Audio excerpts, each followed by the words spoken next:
this is John Sadak, TV voice of the Cincinnati Reds, and you're up for Late Night Reds Talk. Hello, everybody. Happy Monday. I know we're all feeling a lot of fun, exciting times, right? To have this week's edition of Late Night Reds Talk Live. I'm Tim Dandwick here with our pal Nick Kirby, our producer, who puts this all together for us each and every week. How are you, buddy? Hey, the lockout's over. How Yeah! exciting. The lockout's over. Baseball's coming back. Yeah. Baseball's coming back. Yeah, it is.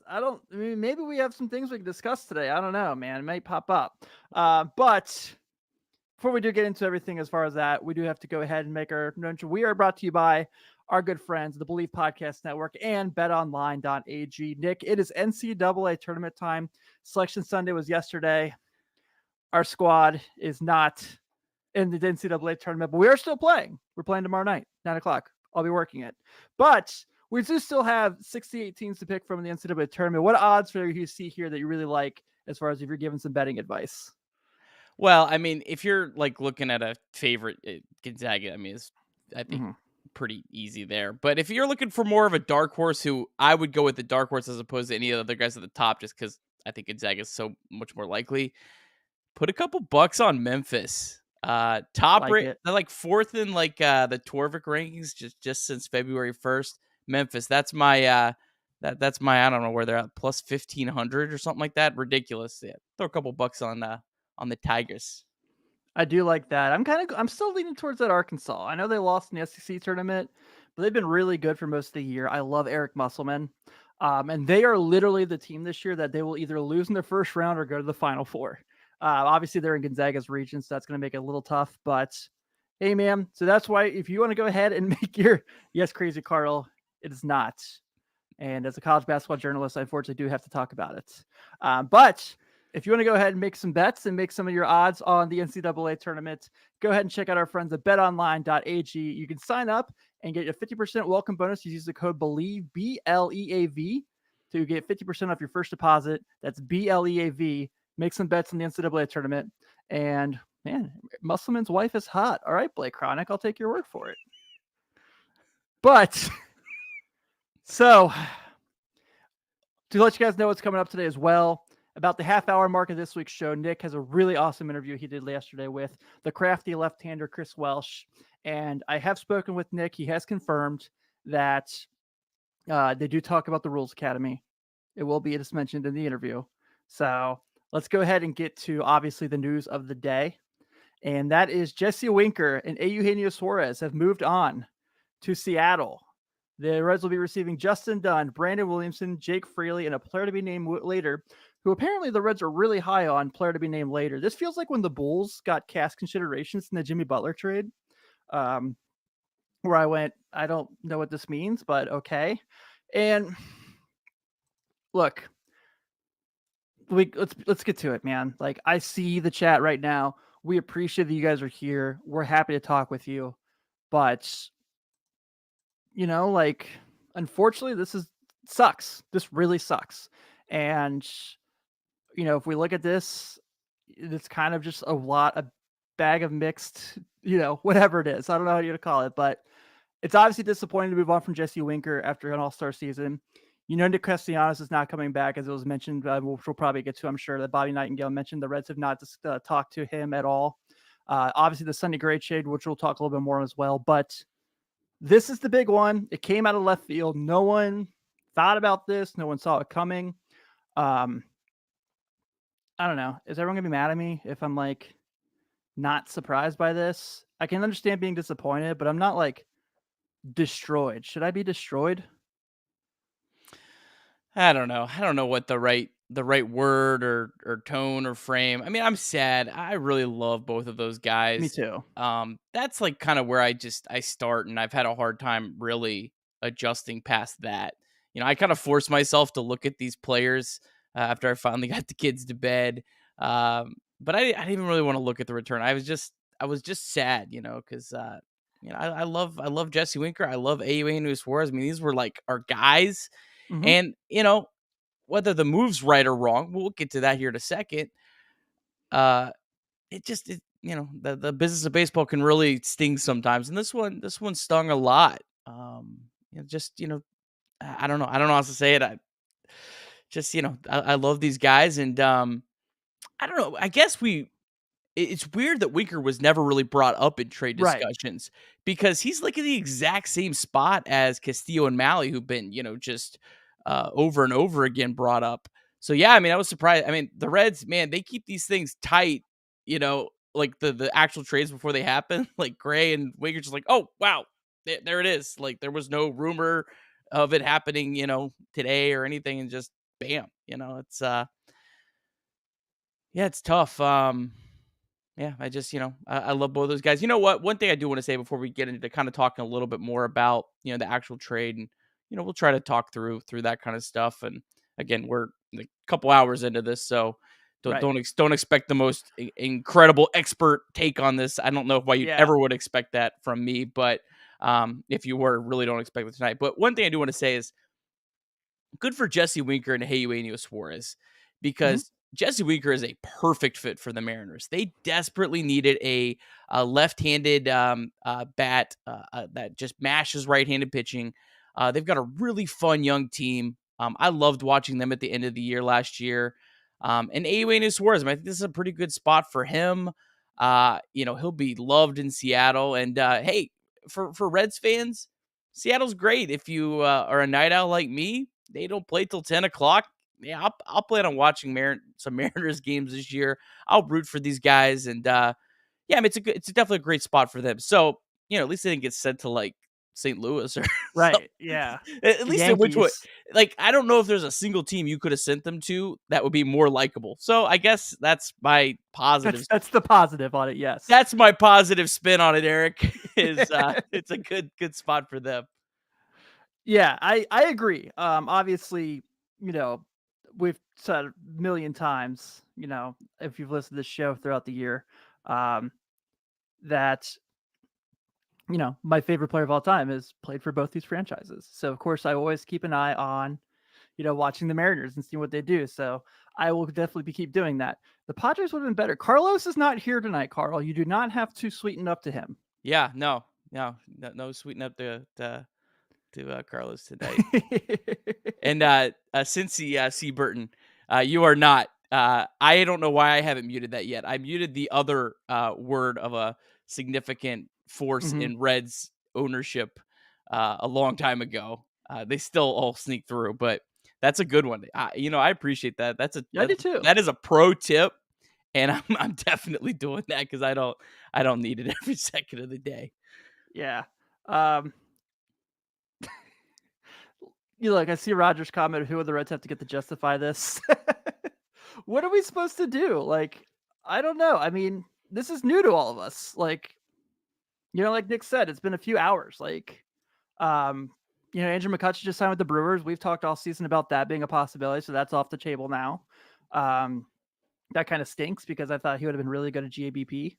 But, like you said, like this is the business of baseball, and it sucks. And I understand all the frustration, and I get it. But yes, we are still in shock. We are definitely still in shock. But like, I don't know. Am I wrong to say like Jesse Winker, has struggled against left-handed hitting for a long time, and he's been injured a lot? And or am I wrong to say like Eugenio Suarez had a brutal year last year? We love these guys, but like, like we know what these guys are, and they did have time of control. I probably would have given Jesse Winker at least till arbitration to see what they could have gotten from him, especially, coming off a team last year that was a couple good bullpen arms away from potentially being in the playoffs. But also, I just kind of, we're losing fan favorites, and I totally get that. But we're not losing perfect players either. Yeah, I mean, I guess with Winker, I mean, you would say if you were going to trade Jesse Winker in any offseason, this is the maximum value time to trade him. And you may not like the return or whatnot, but this is the maximum time to get, value out of him. Jesse Winker, he is an elite hitter against right-handed pitching. I would say probably top 5 in baseball. And you saw how terrible the Reds offense was in September without him. So yeah, there's no sugarcoating. It is a massive loss.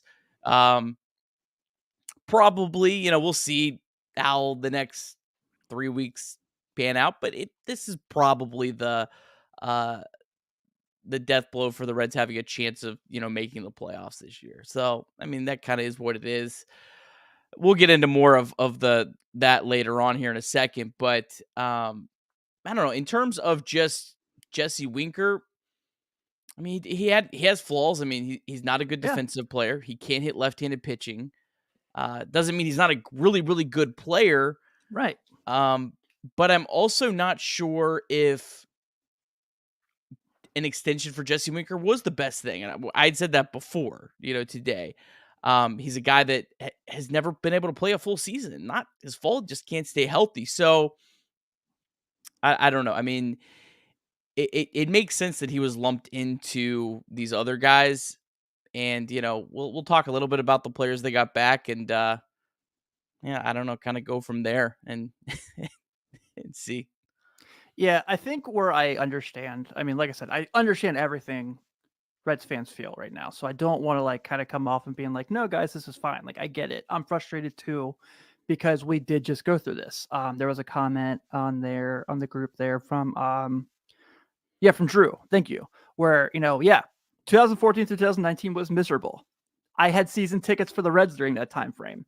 It was the worst investment of money I probably made for a long time. It was tough. It was great. I got to go to the ballpark and see Joey Votto every night. But other than that, when Scott Schebler's out and you're looking at like guys like Dennis Phipps getting at bats, like it's kind of brutal. I get it. But and that's where I understand like people just being really really frustrated. Like I get it. Trading for prospects is such a whirlwind and unknown.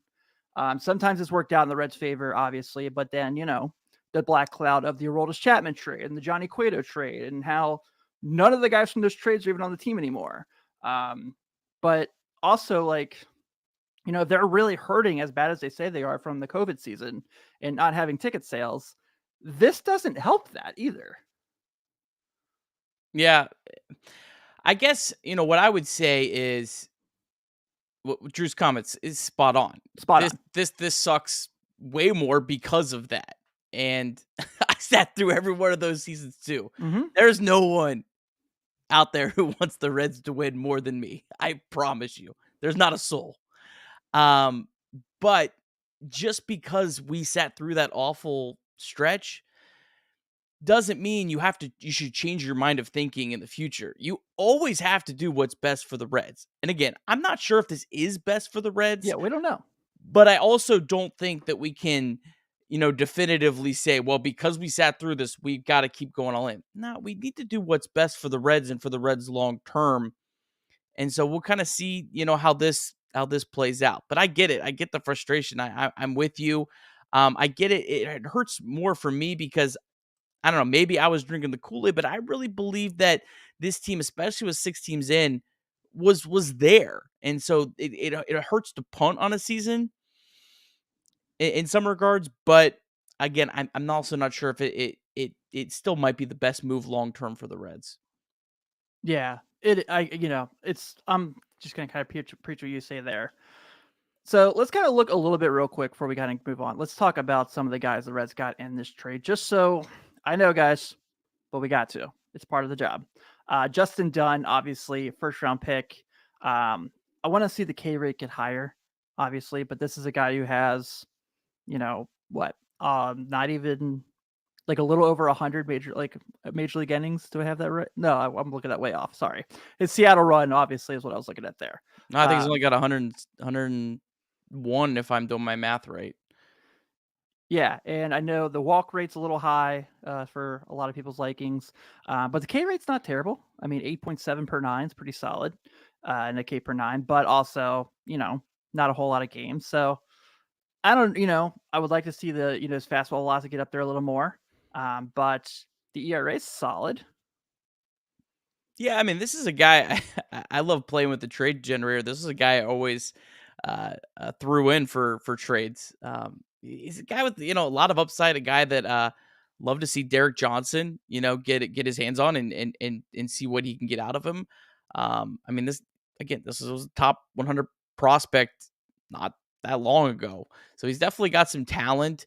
Right now, we'll put the depth chart up a little later, but he's slotted to be one of the Reds' 5 starters at this point. So while the offense definitely got significantly worse, the major league starting pitching at the moment is better. How much better? That's probably debatable. I don't know how much better this year, but and it also should be pointed out that I believe Dunn is also dealing with I think it was a back thing that I read. So he may not even be ready for opening day, but there's definitely some potential there, and definitely a guy that it is worth seeing how it plays out, I guess. Yeah, agreed. All right, and then we got Jake Fraley here, second round pick in that same 2016 season. Again, another guy with not a ton of at bats, but has shown some power. The batting average and on base percentage aren't where I would love them to be. The AAA numbers are solid, but I'd like to see him kind of get up there a little bit more. We got an outfielder out of this. I guess that's the one plus, right? Yeah, I mean, this is definitely a guy that is a really good hitter against right-handed pitching. So he's not going to replace Jesse Winker by any means, right? But he'll fill some of that void. I mean, 736 OPS in Seattle is pretty good. 124 OPS plus is 24% better than league average. He's absolutely miserable against left-handed pitching, but Jesse Winker wasn't very good either. So, I believe he rates as a pretty good defender, definitely with the speed. So the Reds look, they're going to be a little bit better defensively. That's definitely for sure. For what it's worth.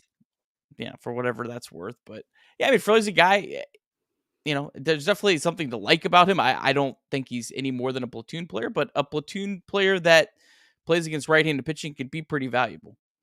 Yeah, I agree. And then we got Brandon Williamson, the Reds' new number 4 prospect. So that was one thing I was going to mention. Then we're going to get to the Sonny Gray Chase Petty trade here in a second. If you look at Pipeline and all those places, I haven't seen what Arum's updated prospect list has been since the trade, but that's the 4th and 5th rated guys the Reds now have in their MLB pipeline they got the last couple days. So that's pretty cool. That's positive sign, right? Just trying my hardest here to be positive, but obviously, you're looking at maybe 2024 of 100 Green, Nick Lodolo, Chase Petty. Like if they are who we think they're going to be with Graham Ashcraft as well, doesn't suck, right? Right, guys? Everybody? Yeah, I was surprised Williamson was ahead of Petty. Jumping right up, and I believe Krall said that he's going to be in contention for a spot in the rotation. I think it's probably unlikely he breaks camp, but at least they did get another starting pitcher that is really close. Reds could have 2 lefties with Lodolo and Williamson. So yeah, I mean, he's definitely, I think, the headliner. And I mean, I'm also very interested to see, who this player to be named later is. I'm not going to get my hopes up that it's some huge name. But Krall was excited. So, I mean, that definitely could shift some thinking about this trade, depending on who that player is. We had Jordan from Cespedes Barbecue on the wrong week, didn't we? Yeah. Yeah. He would have been great. As a Mariners fan, he would have been excellent to have this week. Yeah, absolutely. But yeah. And then I do see here Carrick Melvin. He said Arum tweeted that Williamson was the 11th best left-handed pitching prospect. Prospects are prospects, but that's got to be a positive sign. So we're going to take it. And then, there's obviously the Sonny Gray trade. So you and I and Carlos have talked about this all offseason, whether it's a lockout or not. I don't think we necessarily suspected Sonny Gray was going to end up on the Major League roster come the 2022 season. I kind of said, I think, at the end of the year that Sonny Gray pitched his last game for the Reds. And that ended up being right, obviously. But, they do throw Francis Peguero in. I don't know a whole lot about him. I don't know if that's a really huge loss for them. But the idea of Chase Petty is pretty exciting. He's 18 years old, can already hit 101. He's got his fast pitch is a 4-speed fastball. He was the Twins' number 7 prospect. He was their 2021 first rounder. And, look, he just came straight out of high school, so that's a crapshoot, like all prospects. But I have a hard time not being excited about getting Chase Petty, whatever that means. Yeah, I mean, I had a whole thing like ready to talk about this trade as like our big open today, and, and then had to shift gears uh, tonight. Yeah. My initial reaction to this was that's a pretty weak return. A team's number 7th prospect for a all-star pitcher. I mean, that's Yeah. that's a tough sell. There's no debate about that aspect of it. But Sonny Gray, I mean, he has all that injury risk. When we had Suarez on, he talked about. I mean, he's like rated as the highest you can have in terms of injury risk among pitchers. So that definitely hurts a lot of his value. I've heard some chatter. Well, the Reds should have kept Sonny Gray and trade him at the deadline. Every day that you're holding on to Sonny Gray, you're risking his value plummeting, right? Yeah, we learned this with Johnny Cueto. Yeah, I mean, it as soon as camp started and he starts throwing, I mean, it doesn't have to be in a game. How many times do we see players get hurt? I believe Sonny Gray wasn't ready last year, right? No. Yeah, he wasn't on the opening day roster. So there was, if you're going to make this move, there probably does have to be some sense of urgency. So, maybe that is a little bit less. I don't know. The more I hear about Chase Petty, though, the more I like. And the one thing that I would also add, and I'll shut up, is a number 7 prospect on a team, and this is more after kind of thinking this through. Number 7 prospect that's 18 years old is not equivalent to a number 7 prospect on a team that is in AAA, right? Right. There isn't that upside. Now, there's significantly more risk. Will they ever get to that level? But there's a lot more upside, and you definitely see the upside. One of my favorite accounts, Obscure Reds, was tweeting some really good stuff about this. About this is what the Rays do. They get the guys with the highest upside, maybe not even the guys that are the highest rated or whatever, but they get the guys with the most upside and try to stockpile that. So yeah, I mean, I'm excited for Petty. Hit 102. Unfortunately, we'll probably forget about him before he gets to the point where he's really in the conversation for the major league roster. As that's kind of sad and sucks. But I'd rather the Reds get a better player that's years down the road than a player that's going to make me feel better now that's not going to be nearly as good. Yeah, that's where I'm at. I think it's just, like I said, I think if the Reds had traded these guys for major league ready players, it still would hurt, but I think we'd feel better. We as a fan base, I should say, not me individually. And, I think I get, the conversation of, well, this, Joey Votto will now play a meaningful game in Cincinnati again for the rest of his career. And we don't know that. From everything Carlos has kind of told us about Joey on the show is that he wants to be here. He's pretty loyal here. If he went somewhere else, he'd be upset. So I don't know why that keeps coming up. Would I be shocked at this point? No, but I suspect that he'll be here next year, and who knows how this works out. I mean, when we look at the lineup later, we'll kind of talk a little bit more about that, but who knows, man. Yeah. Yeah, and then here's the pipeline we showed earlier. We've talked about a few of these guys with Aram when he was on the show. Obviously, Ellie De La Cruz, Reese Hines, Jay Allen's a guy I'm really excited about. But if you look at 1, 2, 4, and 5, if those guys work out and that's your rotation in the future, that's kind of awesome and something to be excited about. Yeah, definitely. I mean, how high were a lot of people on Ashcraft and De La Cruz, and obviously Hendrick was a really high pick. And these two guys, Reds just got her ahead of both of all those guys. So, so that's cool and that's encouraging. Nice to see, the Reds, stockpiling some talent. Because look, the reality is the Reds are never going to spend their way out of the hole. We can want them to spend more, and they even could spend more, but they're going to need, lack of a better term, a strong pipeline. Right. To have any sort of sustained success, which is, what I sounds like is the main, focus and goal right now. Yeah. And then, yeah, this is what I mentioned earlier from Bobby Nightingale. The Reds have not had any talks with Nick Castellanos, which closes the door on potential return. And I totally get this too. I know a lot of people are upset about that, but like we talked about last week with Jordan, the people who were like, give him a blank check, like, no, I'm not there. I love him. I loved having Ryan here with us throughout the season. He was a great guest, but like at some point, Nick Castellanos offer, he's the best outfitter on the market now. Like, teams are going to be able to offer him more than the Reds are. It sucks, but that's what it is at this point. Yeah, big Nick Castellanos fan. Same. Loved watching him play in Cincinnati. I always felt like maybe there was a chance just because the Castellini ownership has tend, I don't know, whatever I'm trying to say, in the past to, pay their fan favorite guys. So that's kind of what gave me a little bit of hope. But yeah, I mean, I'm sad. I don't know if enough people really weighed the risk that is attached to a player like Nick Castellanos on a 5, 6, 7 year deal. Yeah.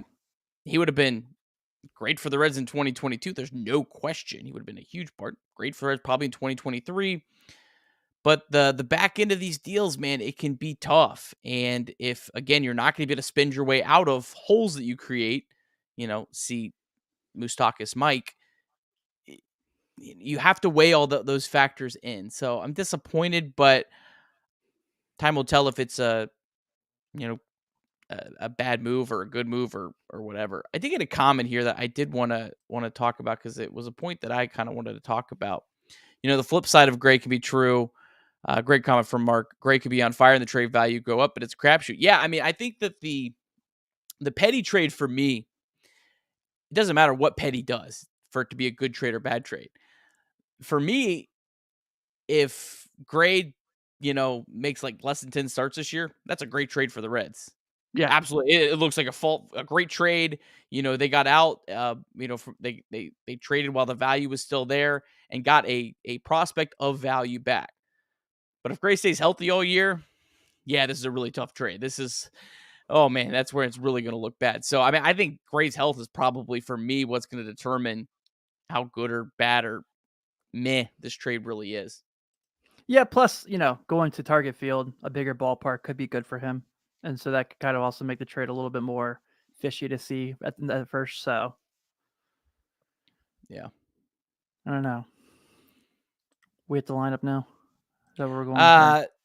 Let's talk about like Crawl overall because boy, he's an easy punching bag right now, and he's getting it. I wish the guy would never do an interview. I really, I just, man, but let's talk about the overall philosophy, Tim. And I'll go first because I think this is probably what a lot of people, want. Or I don't know, want whatever. We said earlier in the offseason there was two paths for the Reds. They could either, forge on with where they're at, or they could kind of go into more of this. And I don't think this is like a full rebuild because we'll talk about the roster. There's still a lot of really good, talented players on this roster, whether anyone wants to admit it or not. And I don't blame people who don't want to admit it right now. I'm not calling you out or anything. But I felt like both paths had plenty of good reasons, pros and also cons to go one way or the other.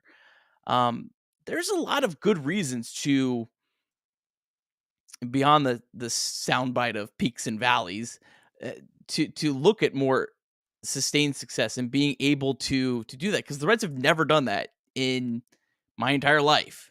They've never had sustained success. They've had some good teams, and the runs have been very short. If you look at three teams that I think of, and I guess I don't know if I even want to throw that one out there, the A's, they're in a fire sale themselves right now. But look at Cleveland and look at Tampa. They never rebuild. No. They have tiny payrolls, but they never rebuild. But they make these very difficult trades, trades that hurt. And the trades the last 2 days hurt. and time will tell if they're good, bad, or whatever. But they make the tough trades. Tampa traded Blake Snell and got a lot of flack for it, and then won arguably the toughest division in baseball the next year. Yeah. So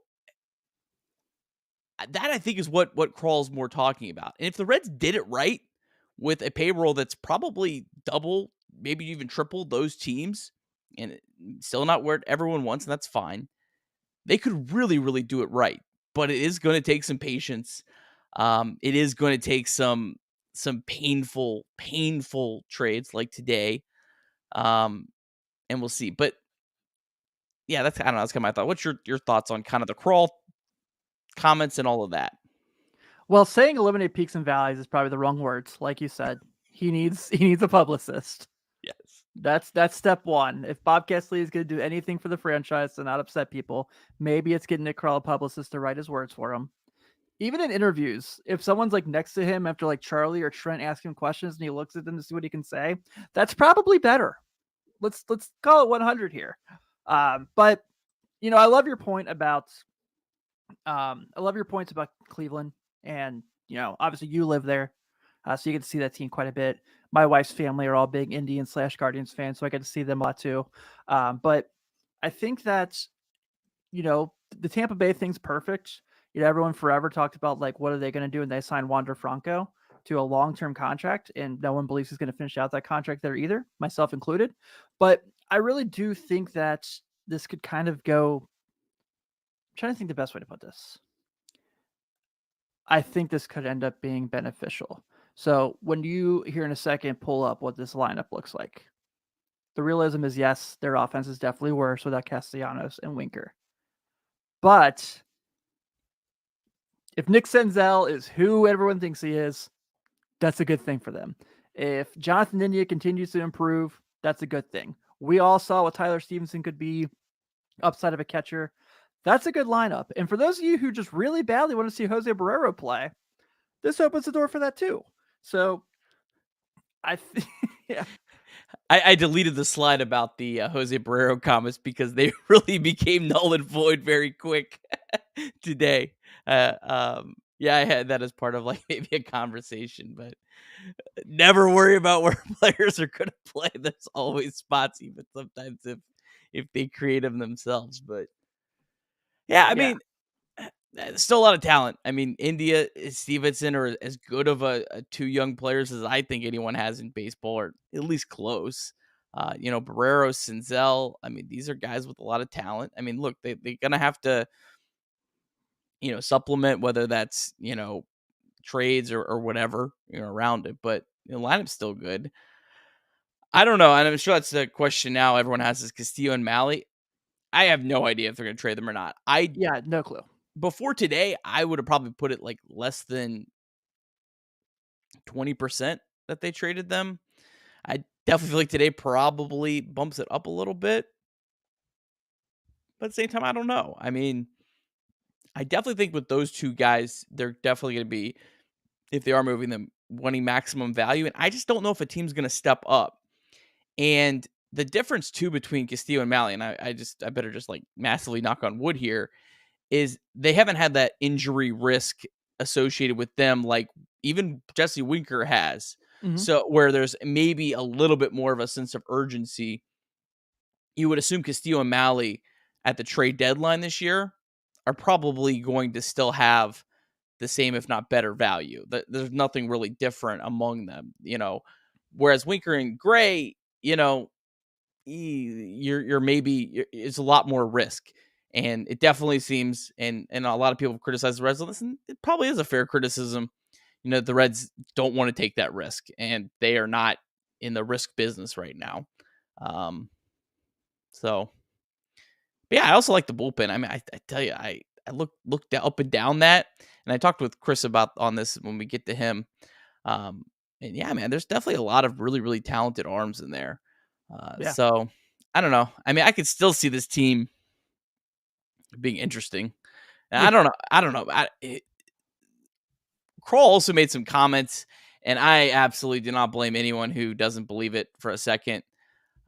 Made some comments about this wasn't a salary dump. We're gonna Yeah, use those it's reallocate 100% a words. salary dump. And I'm like, well, no. I think he meant this wasn't a cost saving move. That they're gonna use that money they saved. And after saying that last year, after Raisel Iglesias was traded, and then never spending another penny until the trade deadline, that's should have held that one in. And my guy Nick, but yeah, I don't know. I guess we'll see. I mean, it would be wild if they just went out and like randomly signed Michael Conforto or something. I really don't think that's gonna happen. But just completely threw everyone for a loop and just completely rebuild the team. I don't know. Hey, whatever it is, it's gonna be an interesting couple weeks up to up to spring. Yeah. Any other thoughts, Tim, on the roster? I will say that, like, I'll kind of reiterate what I said earlier. I really kind of like the offensive upside. I understand there's a Mike Moustakas in there, and I know that you are pro Aquino as much as anyone, and I know Kyle Farmer's in that lineup, but the Jonathan Indias, the Tyler Naquins, the Joey Vottos, the Tyler Stevensons, the Nick Senzels, like, if those guys are who they're supposed to be, I really like this team. It is weird that Carlos is not in here tonight, but there seems to be someone in the chat who has a lot of the same opinions as him. I don't understand it. Yeah, Carlos's burner YouTube account. Yeah. But yeah, I think, like, I talked a million times how much I love Luis Cessa, and I think that's kind of a plus there. I saw Steven popped in from Locked On Reds and asked why we don't have Green and Lodolo there. I don't think Fangraphs necessarily projects him to be on the opening day roster. So I think Hunter, my first draft of that, when I was putting these graphics together, Hunter Green was on there, and Justin Dunn bumped him out. They're not ranking in terms of like the best players. I think they're ranking who they think would be the most likely rotation, and they're always going to lean more towards guys that are on the 40-man roster, which that's what knocks out Lodolo, and B, they're gonna guys that have major league experience, so Dunn over Green. Dunn is not better than Green or Lodolo. Let's be we're very not clear. saying that. Yeah. All I'm doing is put those words in our mouths. All I'm doing is I'm just copying Fangraphs just to kind of give an idea. I feel like it looks like a good backdrop as we're kind of discussing. It's something to kind of see as put some vision to what we're talking about. Yeah. You want to get through some of these questions? This is awesome. Thanks everyone this is so fun. Yeah. for tuning in. And this is on Carlos. We were scared. This is on really Carlos scared. Because normally I can multitask a little bit better, but when I'm having to do like half the talking instead of 33%, it's a little harder to keep up with the comments. But we do really appreciate them, and even the cranky ones, even the ones. There's no one too bad. You guys are good. We love you. We appreciate the support. Yeah, let's start here. Chris, I absolutely think Suarez could bounce back. That's another thing that really stings about this is, man, I wanted it so bad. And I hate that Suarez ended on a bad season. Now, he had a nice, end of the year, so I guess that's good. But, that really, that hurts my soul. Yeah. Ross, what moves do you see next? I mean, I guess you're going to obviously be looking at Castillo and Malley. I don't know anyone else could be moved. I mean, maybe some more fringe players. I don't know. I don't know if I necessarily see anyone else. I mean, unless Joey requests a trade. I mean, I don't see that happening. But I mean, I guess I don't either. Am I missing anyone? I mean, maybe, I don't know, if someone wants Mike Moustakas and is willing to pay most of his salary, pay some of his salary. That's probably about it. Yeah. Yeah. I would say Moustakas. I don't see a situation where Joey leaves unless, the franchise goes to him and does the whole Brandon Phillips thing, which obviously they like him a shit ton more than they liked Brandon Phillips. So I wouldn't go that far of, hey man, waive the trade clause. We need to finally make this happen. But yeah, I don't see a situation where, it's got to be up to Moose because I really, I can't imagine a situation right now where the Reds drop Castillo and Malley unless it's like, you're getting maybe a team's 1 and 2 prospect at this point. just because of everything they've had to get off already. And I don't think they're necessarily in a situation where they want to lose 100 games this year. Could they? Sure. Are they? I don't think that's likely. So who knows, man. I think the Shogo Akiyama thing is still kind of hurting this team pretty bad too, obviously. Why should the fans have faith in Nick Krall? I'm not here to tell you here or there. I mean, I'm not going to try to convince anyone to, and I watched the interviews too, and, some of them are a little, whatever, but yeah. I mean, I would say hasn't been in this job very long, has a plan. I agree with some aspects of it. I'm more willing to wait a little bit before casting judgment. I kind of feel like if we're rushing to, say the guy's a terrible GM right now, it's an easy target. But do we really know that? I don't know that. And, Nick Krall was a part of some really good moves. In the past, Sonny Gray, when he came here, he was a part of a lot of these other moves. So I'm willing to pass. Again, I don't blame anyone who wants to not have faith, but at the same time, yeah. I do love this guy. This has popped up a couple of times. I saw Skinner tweeted this earlier. Ken Griffey Jr. is the sixth highest Reds paid player for this year, according to Spot Track. Oh man. I'm with this one from RY Marco 18. I need to see the player to be named later to judge. I mean, yeah, that's a big difference. Good point. For whatever it's worth, MLB Trade Generator did say this actually was a positive trade for the Reds. It did not like the Gray trade. So I don't know, but yeah, I mean, I need to see that. I have no idea who it is. I don't know. Krall did say it's a prospect. He did later clarify that because that wasn't at first.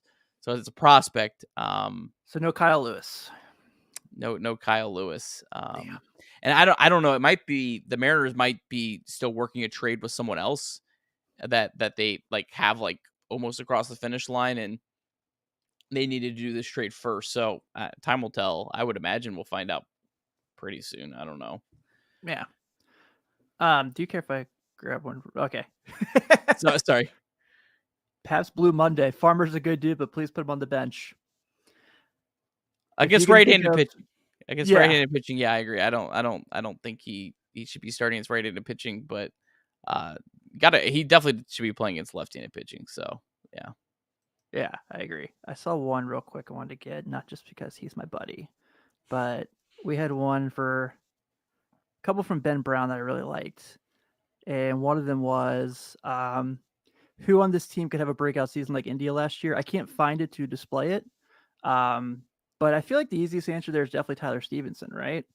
I mean, it's kind of like, I know he had a really good rookie year, but I really think that hitting behind Joey Votto in this lineup where he's got those guys ahead of him who are really good at getting on base, this is a really good situation for Tyler Stevenson to kind of flex his muscle. They traded Tucker Barnhart because they had confidence in Tyler Stevenson being the guy. He just spoke about how they have faith in him. So I think Tyler Stevenson makes a ton of sense to be the breakout guy this year. Yeah, I mean, I would say Nick Senzel would be my counter. I guess. Yeah, I'm very high on Tyler Stevenson. I think I said earlier, I think Tyler Stevenson has a better chance of being in the All-Star game than India, and I love India too. But yeah, I mean, I look.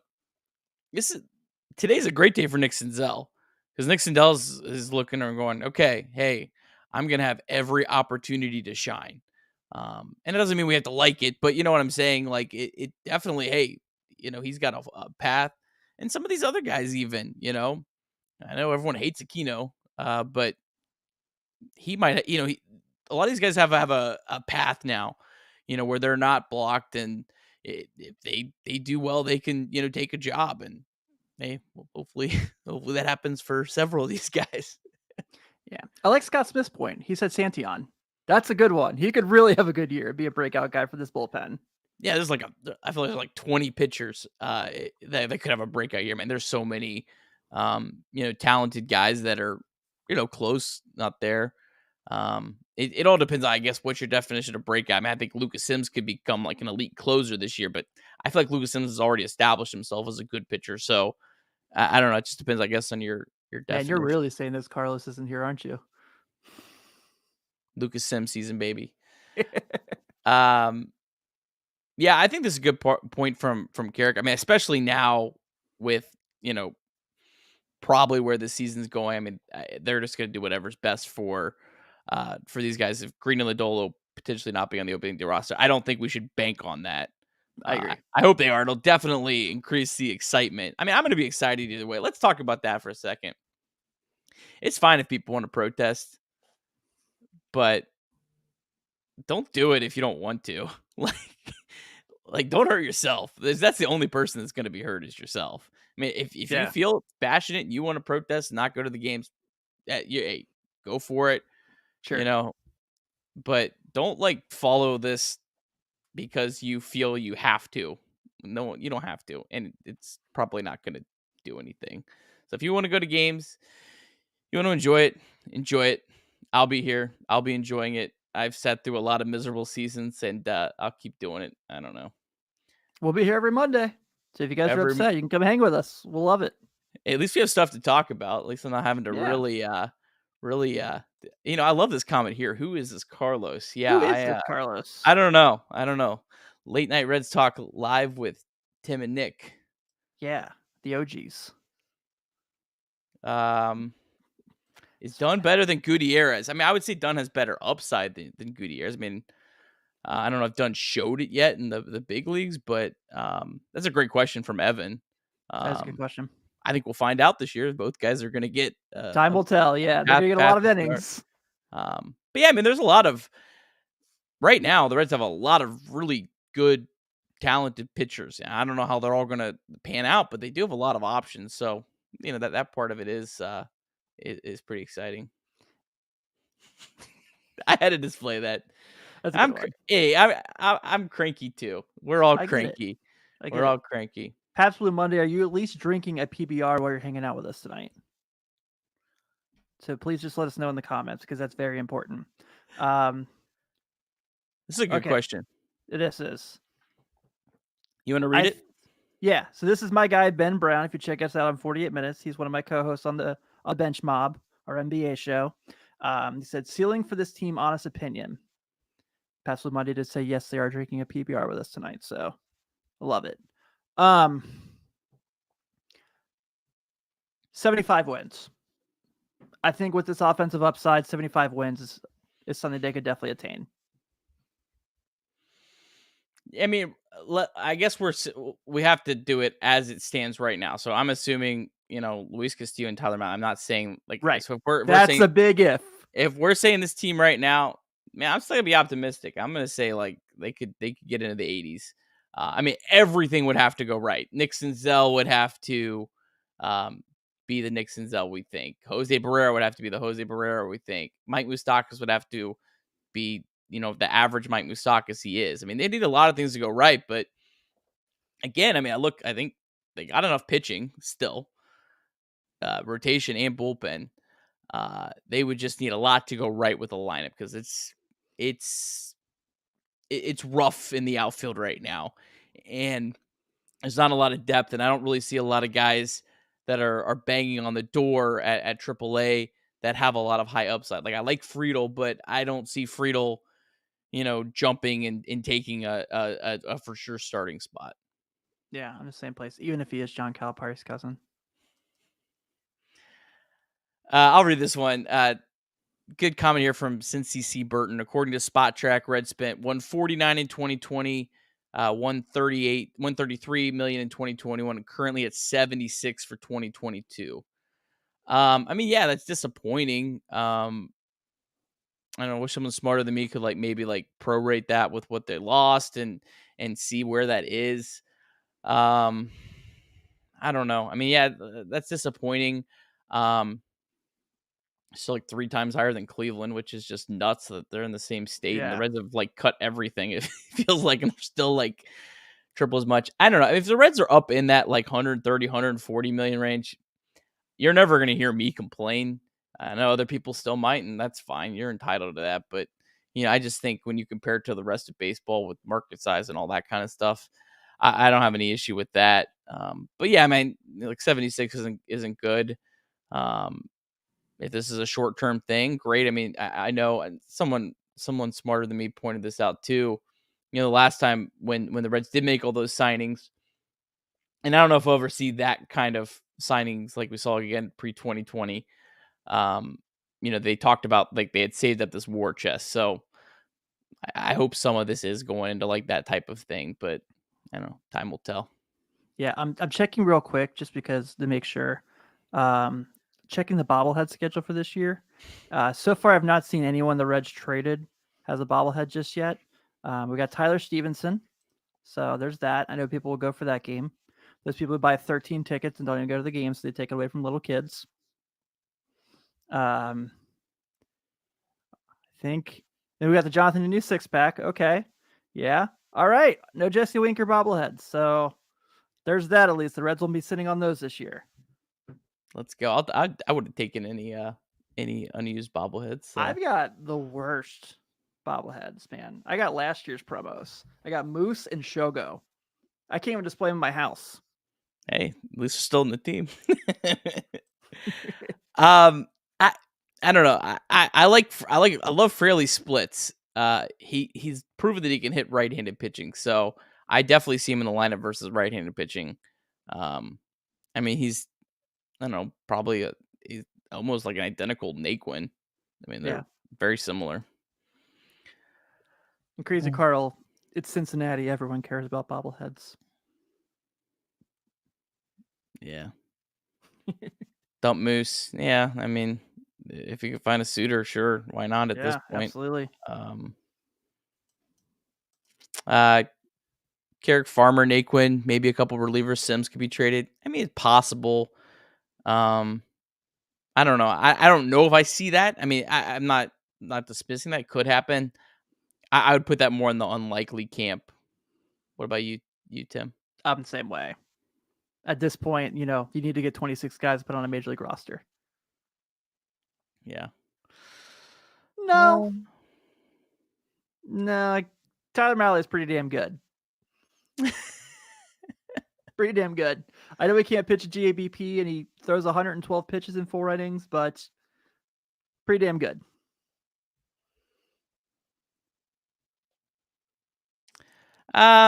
Good comment here from Drew about, do you think that, the Reds cutting back scares away free agents? I don't think I care. I mean, to be honest, there's a lot cheaper teams in baseball than the Reds are showing right now.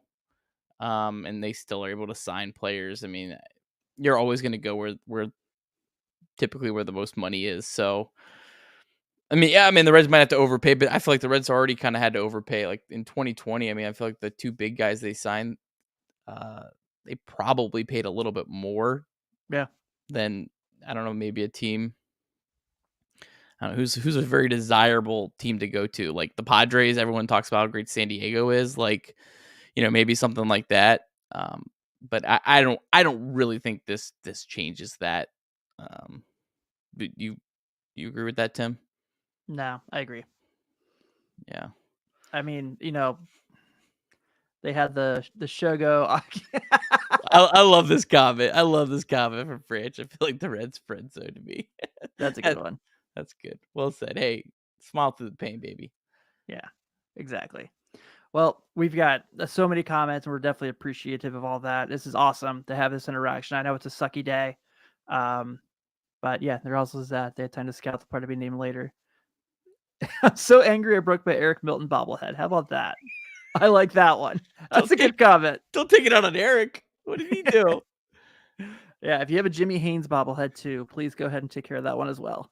But Nick, yesterday, obviously, shortly after Sonny Gray got traded and before the Jesse Winker Suarez trade, had a chance to talk with the crafty left-hander, Chris Welsh, who has been on our TV screens just about our whole lives. And, you want to take a chance to kind of introduce kind of the interview and what you guys talked about? Yeah, absolutely. So, I mean, I feel like most of it aged well. So I full disclosure, interviewed him like literally right as the Sonny Gray news broke. And I told Chris, I said, hey, We don't have to talk about that. You can out. He's like, no, sure, talk about it. So that's how cool Chris Welsh is. Like he was like, yeah, sure, let's talk about it. So really good. Try not to cry when he talks about a certain player that departed. That's gonna probably make me really sad when I watch that. But yeah, this was awesome. Thanks, Chris, so much for doing this. Sorry that we got like 56 minutes of yapping before that.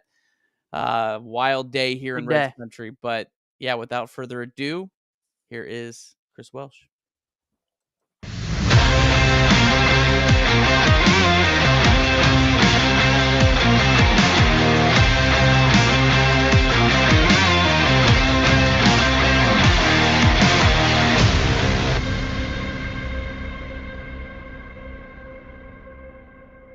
All right, I'm joined now by Chris Welsh. Chris, seeing your face just makes me feel like, hey, baseball really is close to getting back. How you doing? I'm doing great now that they finally reached a labor deal. You know, for a while there, it got to be a little bit tenuous. We're not really sure which way they're going to go. I really felt that if they did not figure it out in the time frame that they did, we may be looking at a month or longer of delayed baseball. So I'm delighted that it's back. I'm not going to, voice my opinions on who won and who didn't and who was right and who was wrong and the whole labor thing, because, I've seen it from a lot of different sides, going all the way back to my rookie year in 1981 as a member of the San Diego Padres when we went on strike in the middle of the season for 57 days.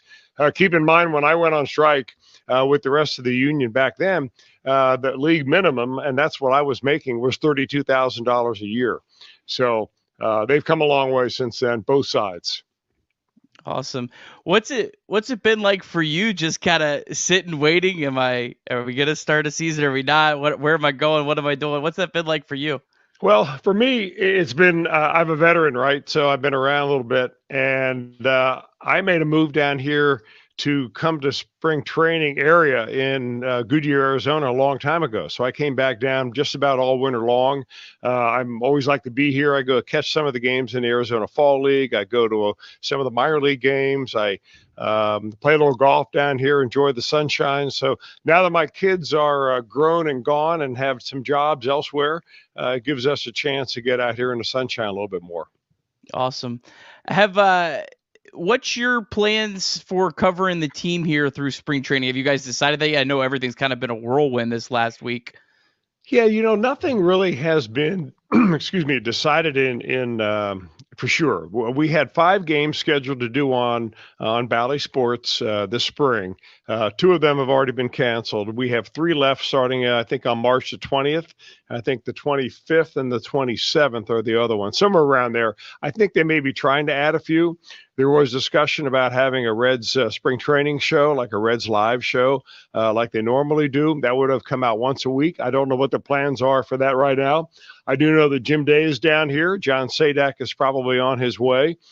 Some of our peripheral support guys, like Josh Hall is our director and producer. He's on his way down here. Kent Weaver is our producer of our pregame show. He's already down here, came in yesterday. So the troops are here. We're ready to go. All we need is a little baseball in the background. Awesome. Well, we'll take whatever we can get. We can't wait to get to watch some real live baseball. That will be very exciting for sure. Chris, before we jump into the upcoming team, I wanted to get your thoughts real quick on the 2021 team last year. 83 wins. Feel like they probably met most people's expectations, maybe exceeded a little bit, maybe didn't from some. What was kind of your overall thoughts on last year's team? I think that's a pretty good summary. I mean, they met a lot of expectations. I thought they had a chance to be better than they did as far as 83 wins. They think they had some injuries to sidetrack them. I think the poor planning of the bullpen was something that a lot of us saw in the very beginning, and it was never addressed. And I don't know how you can ever go into a season and think that you're going to be a contender and not have a decent bullpen. They relied on guys that had not been able to get it done in the past. They put people in situations that they had never really been before. They got some bright spots, but for the most part, it was disappointing. And it's very demoralizing for a ball club to have a lead late in the game and give it up time after time after time. And that seems to be, the one thing that kind of stays with me from the 21 team. Yeah.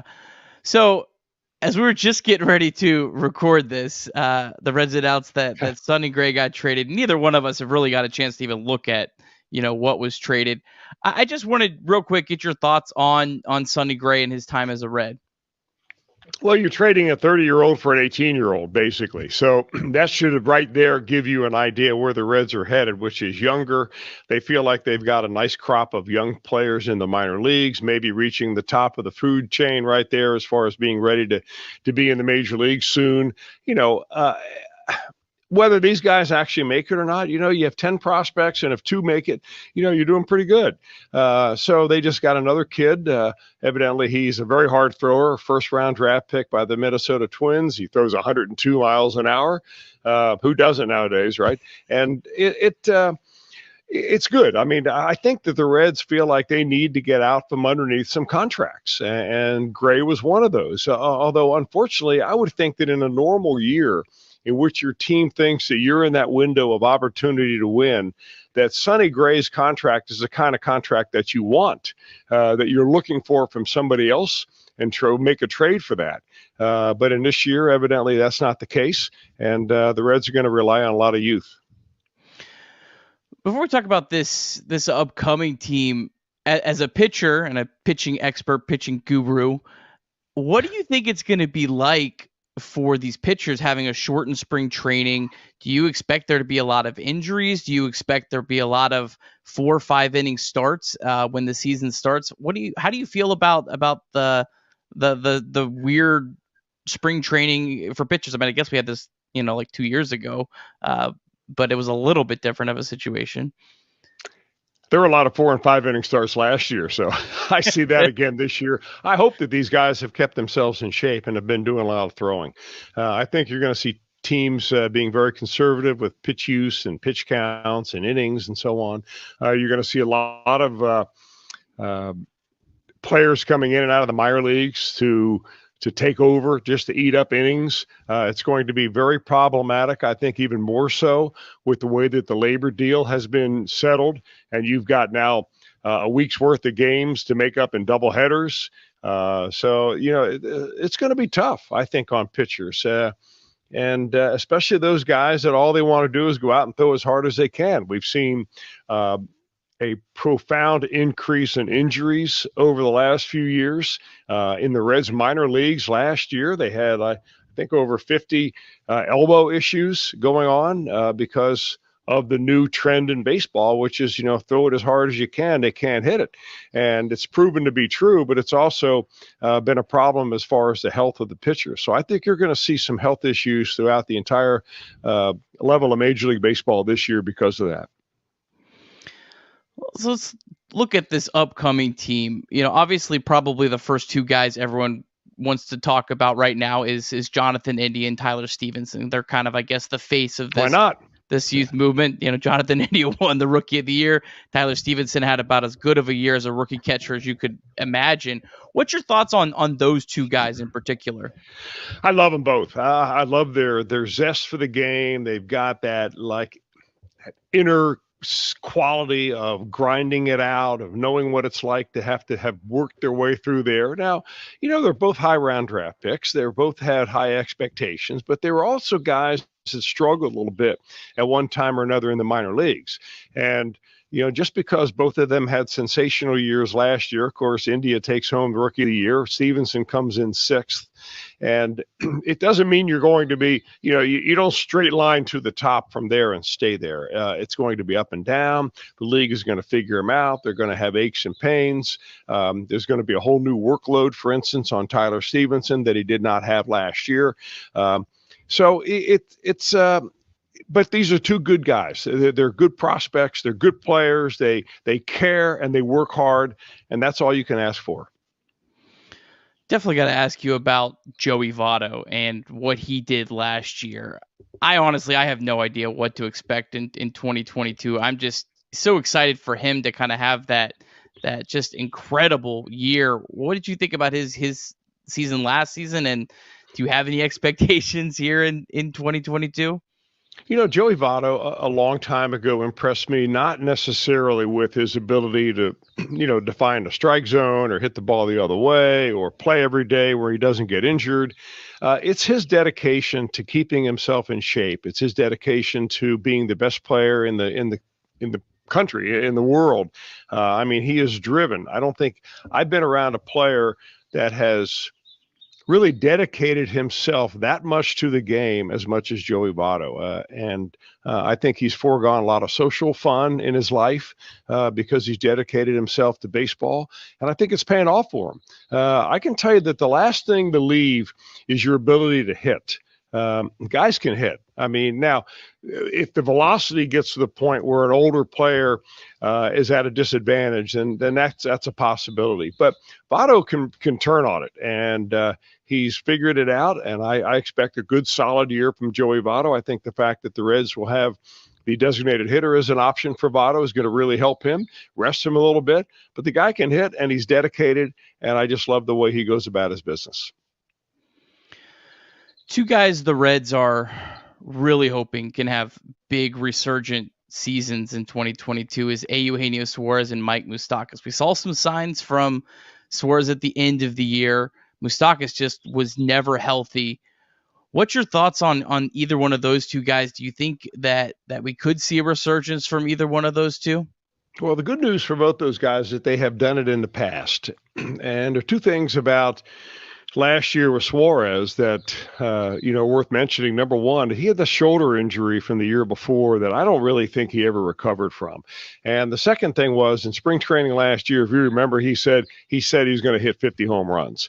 And that's a kiss of death. You never make your goal a number like that. Your goal should be the process, what you have to do to be able to stay healthy enough, be good enough to get to that goal. So set a goal every day rather than I'm going to hit 50 at the end of the year.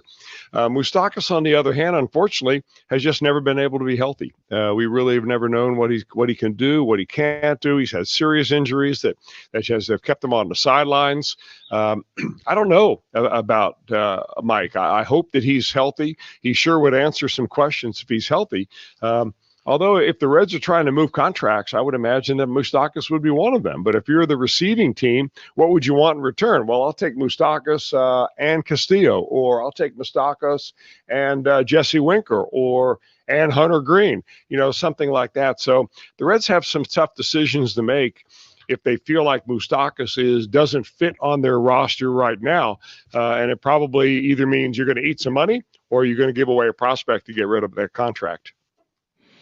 Kind of the forgotten guy in the Reds offense that they seem to be probably banking on in 2022 is Nick Senzel.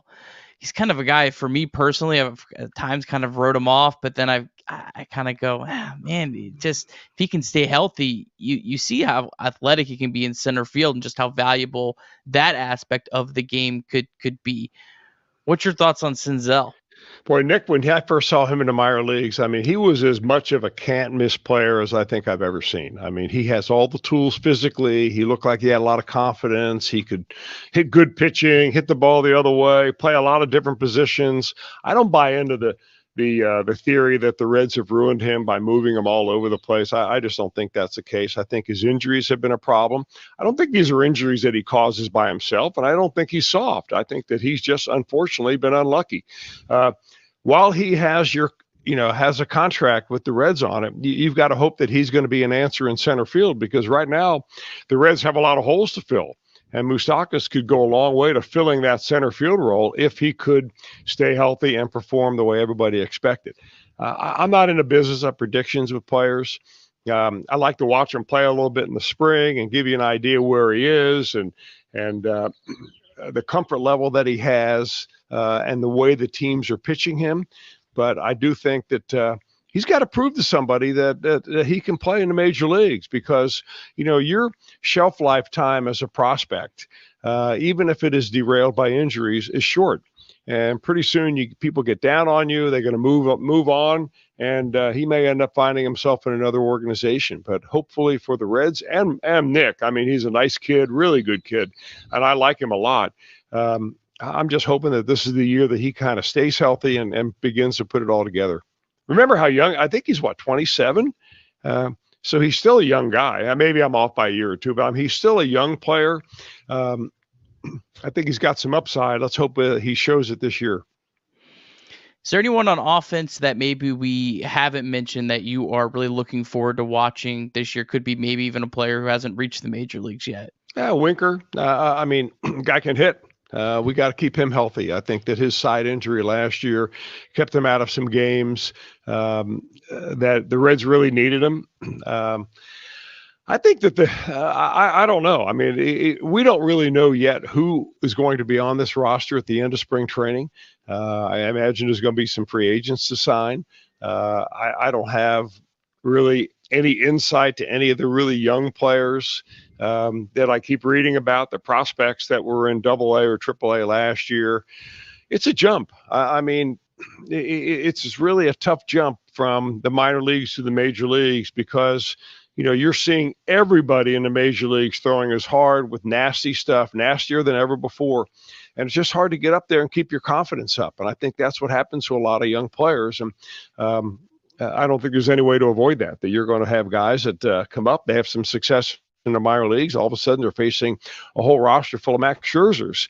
And, they go 0 for 20 and they question whether they can even hit them in the major leagues anymore. So those are the things that happen when you're a young player. The Reds are going to have a bunch of those guys. And let's hope that a couple of them catch fire.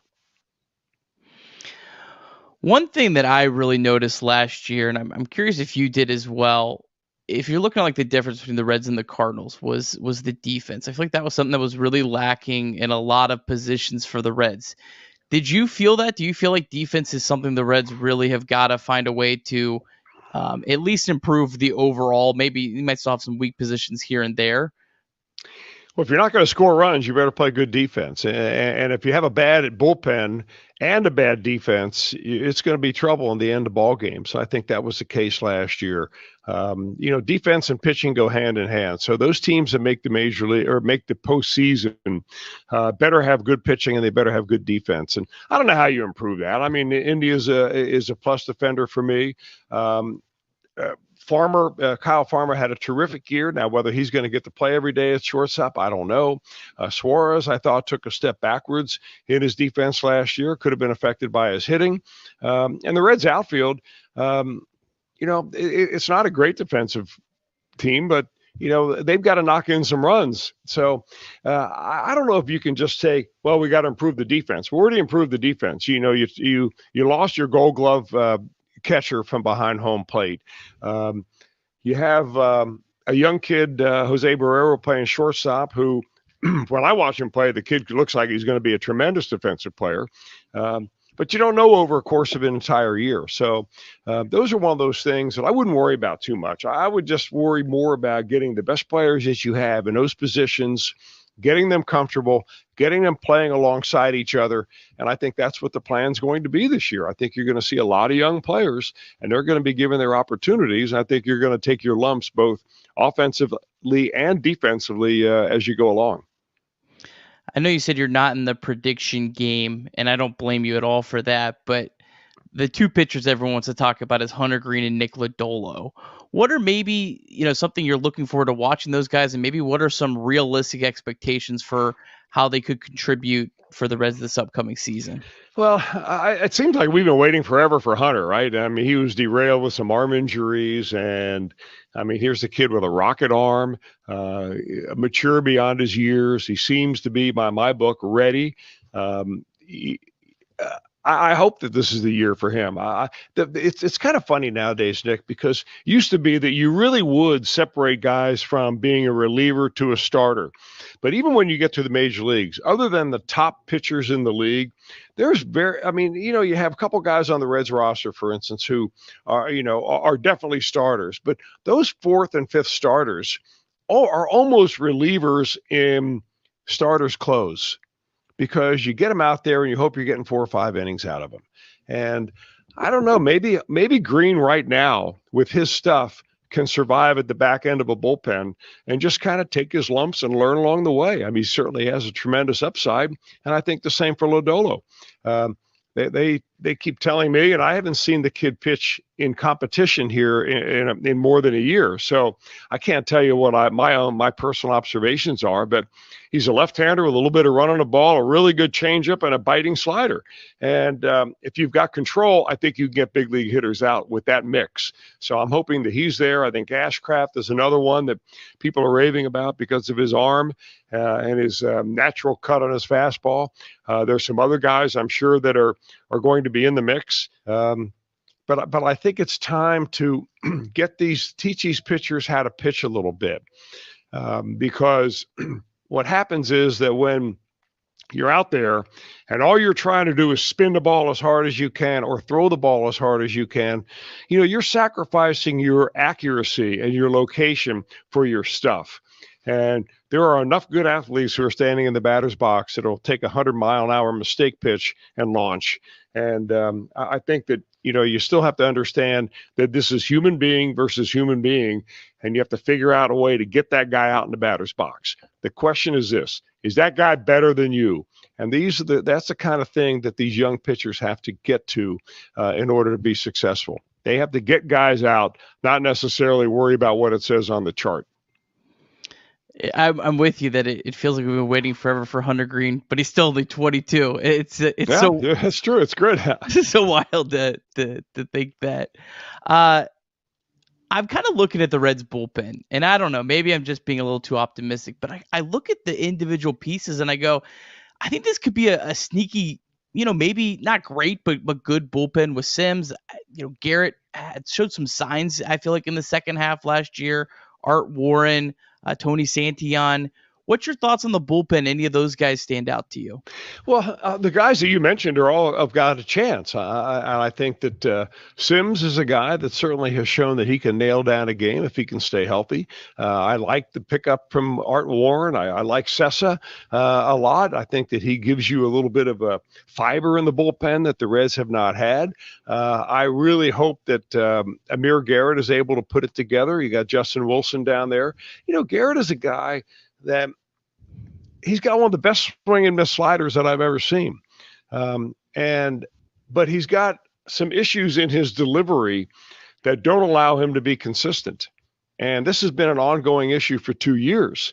And I'm not sure whether it's Amir's fault or the ball club and not being able to get him to figure out what it takes. Sometimes it takes a little bit longer. Remember, Amir didn't play much in the way of youth baseball. He was a basketball player for the most part. So, he's got the attitude. I love the way he goes out there and feels like he can conquer the world.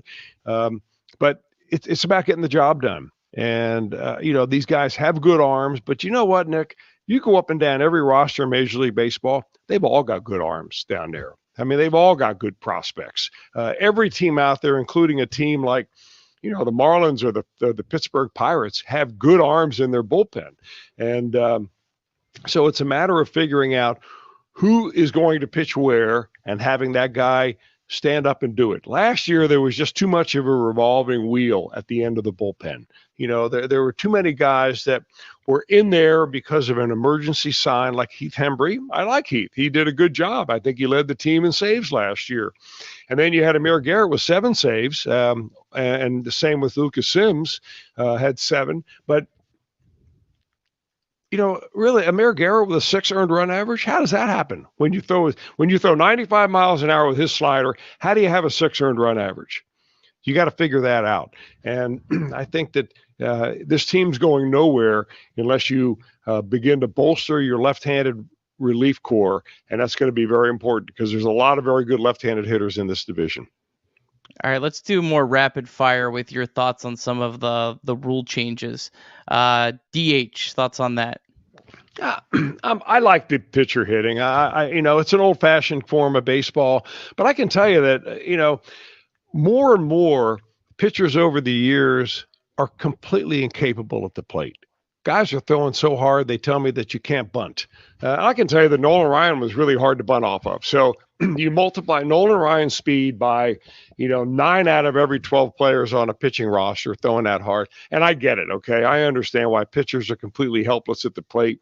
You want a little bit more action in baseball? don't let that number 9 batter be a pitcher and hit. So I'm all on board with the DH now. I'm looking forward to it. It gives teams some options of carrying a little bit more offense. So yeah, I mean, its time has come, and the way that baseball has changed, I think that it's a necessary move. Expanded playoffs.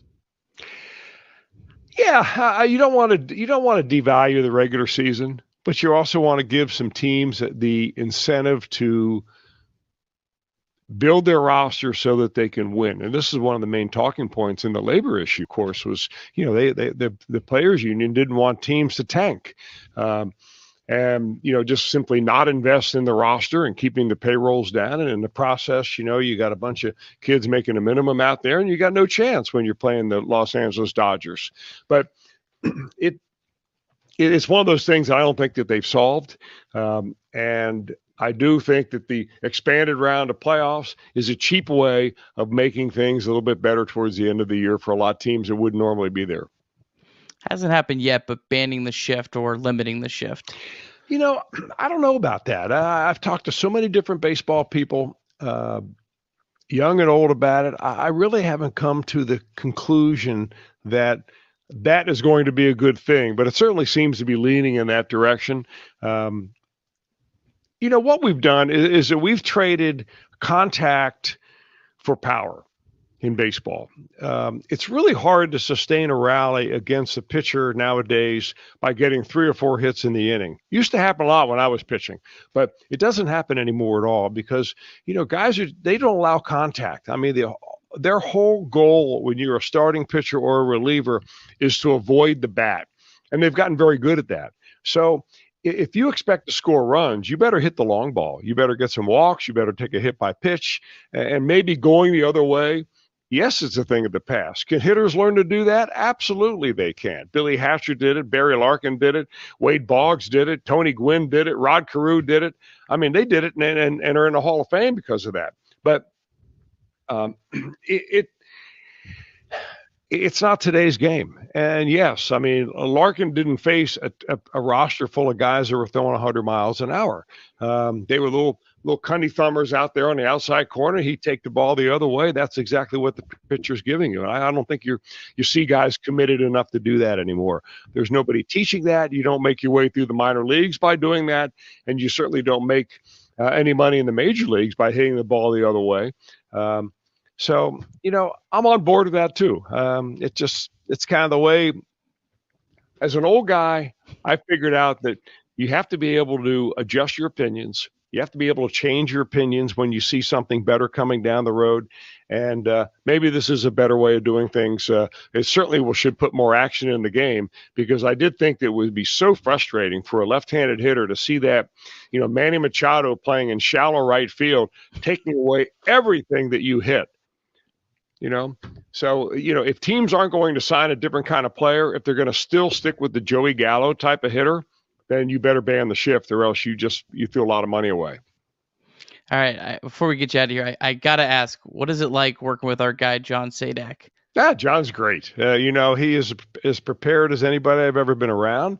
He's upbeat all the time. He catches me off guard a lot, with some of his, some of the things he says, and I don't know, when he starts talking about, some video games and some characters. And I mean, John and I kind of were raised in, first of all, we're in different eras, and we were raised, I was raised outdoors and John was inside. Okay. John knows every movie, every television show, every video game out there.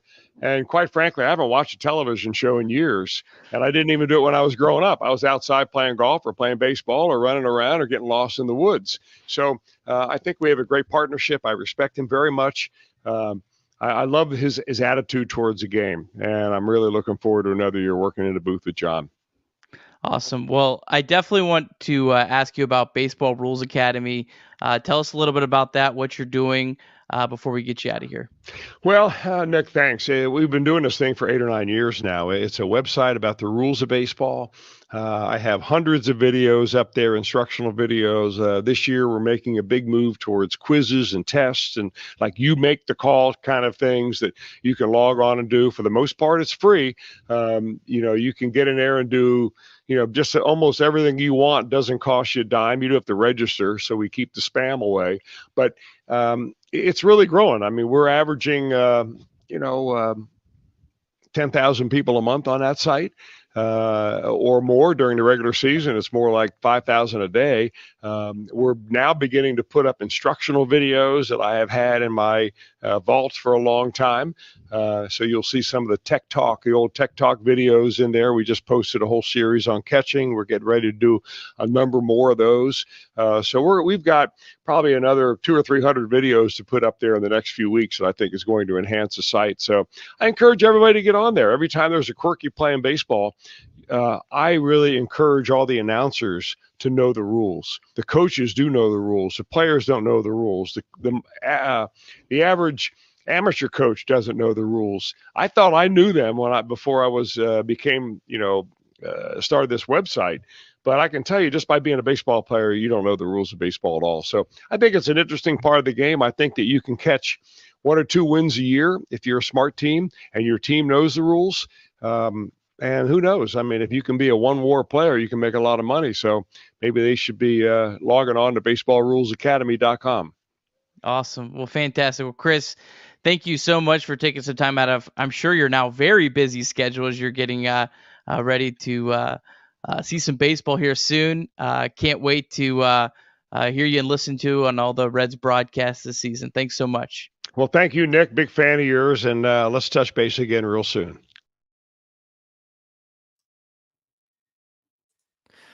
Awesome, man. That was really good. Nice job. Yeah, that was a lot of fun getting to interview Chris. And sorry, Chris, that we yapped for like an hour. Kind of a wild night where kind of felt like we had to at least talk about some of this stuff. Yeah, exactly. So we've seen a lot of comments before we get out of here. We just want to kind of touch on a few more things. There's been a lot of comments about should the Reds move on from Tyler Mahle and Luis Castillo. And I guess I'll play right down the middle here. If the offer is right, sure. But at this point, obviously I want to see Tyler Mahle pitch way better at home for me to kind of get really comfortable with him. But I know a lot of you are kind of feeling this way. And, if your thought process is like, look, we just need to go all in on this rebuild, I get it. And that makes a lot of sense. But I don't know if I'm in love with the idea of moving on from those guys just quite yet. Yeah, I mean, for me, the deal's got to be right. I mean, it's got to be, I don't know if it needs to be an overpay, but it needs to definitely be like a full pay. Like there's no bargain on those two. And right. I can't accept that for sure. But remember, those guys are under control for 2 more years. Let's say like the Reds have quite a few guys really break out this year. Maybe they don't even reach the playoffs, but you get to the end of the year and you go, oh, wow, Reds are, 2 or 3 pieces away. You have those guys you could add to that in supplements. So, I mean, I think it kind of depends. And the other thing I would just, mention real quick is, like I said before, teams like the Tampa Bay Rays, they do both. They trade players of value that hurt without rebuilding.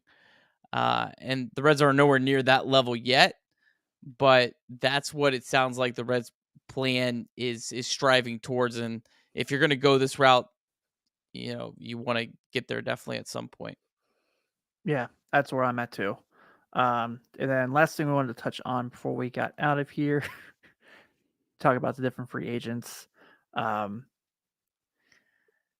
don't know. Like, I mean, if it's I highly, highly doubt the Reds are going to go out now and sign a big free agent. But if they did, I mean, you would think it would have to be like someone on the other end of 30. That's under. I don't know. You go sign Michael Conforto and Trevor Story, and all of a sudden, hey, the Reds are contenders again. I was gonna say, hell, if we got a DH now. Apparently, the Yankees have closed the door on bringing back Anthony Rizzo. Like, why the hell not? I don't know about that. He said, "Let's get weird," so I had to get weird. That is weird. That is weird. I mean, it probably would make some sense. Yeah, I imagine the Reds are probably looking more at like guys that are either corner outfielders. Yeah, but either minor league guys or minor league contracts or barely major league contracts. But I mean, some guys like they could look at is maybe like Tommy Pham or Jorge Soler, Eddie Rosario, those type guys that are outfielders that aren't going to cost a lot, that maybe they could get guys they could potentially flip if they do well, guys on like 1 year, maybe 2-year deals that are, kind of on a prove it or something like that. Like Tommy Pham, he's 34. He's pretty, he's pretty old in terms of free agent baseball players. He could be a guy that maybe you get that kind of had a down year that hey, you could say, hey, come play at GABP for a year, $4 or $5 million. He would definitely make the Reds better and fill a need, and it kind of is a win-win. So that's probably that. And yeah, Steven points out the that one. I mean, I guess it hurt less after Winker was traded, but man, I was like, with Winker, I was all in on McCutcheon. I thought he would just be such a perfect fit, but yeah. So yeah, I mean that's pretty much all I got. You got anything else, Tim? We get some spring training games. We How do. about that? We got some spring training games. Let's go, baby. How about that? What is it? Friday? We got our first one while everyone's watching the NCAA tournament. They could put this on the radio. Hey, you know what? I'm excited to have some baseball. I don't think they've released yet which games. Chris kind of hinted at it. But yeah, I mean, look, I'm excited to watch baseball. I'll still be here. I'll still be watching. If you don't, hey, that's fine. You're entitled to that. Sure. But as long as you're not hurting yourself, don't hurt yourself over this. That to me is that's not worth it. It's not worth it. Don't let this, take away your joy. But I'll be here watching. We'll be here every month. We'll be here every Monday night yapping, talking about the Reds. And hey, one of these days, the Reds are going to win the whole damn thing. Yeah. And it's going to make days like today feel silly, and it's going to make it more sweeter when it happens. So yeah, it's going to happen. The Bengals went to the Super Bowl this year. Let's not forget that happened. That's a thing. Yep, it's going to happen. I believe it with every part of me. So go Reds. Go Reds. Bet online. Believe 50. Get your discount.